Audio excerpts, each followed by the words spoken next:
উচ্ছে গাছ লাগিয়েছি আর কুমড়ো গাছ লাগিয়েছি, দেখুন দিন দিন করে সব বেরিয়েছে, বেশ সুন্দর লাগছে দেখো। জানি না এদেরকে এই গরমে বাঁচাতে পারবো কিনা, কারণ একটু বৃষ্টি দিয়ে পড়ে বেশ সুন্দর বেরিয়েছে, এই বেরিয়েছে, এই বেরিয়েছে। আর এটা হলো টমেটো চারা বেরিয়েছে সব। দেখা যাক এদেরকে আমি বাঁচাতে পারি কিনা, যাক বলতে পারবো না। তারপরে এই যে পিসার যে গাছ দিয়েছি, দেখা যাক এরা কতটা হয়।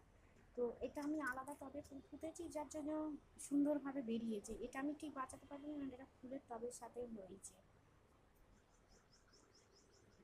গাছের শখ আছে কিন্তু জায়গা নেই গাছ লাগাবার জন্য, যার জন্য টবে করেছি। এখন দেখা যাক কতটা আমি এদেরকে বাঁচাতে পারবো কি পারবো না জানি না।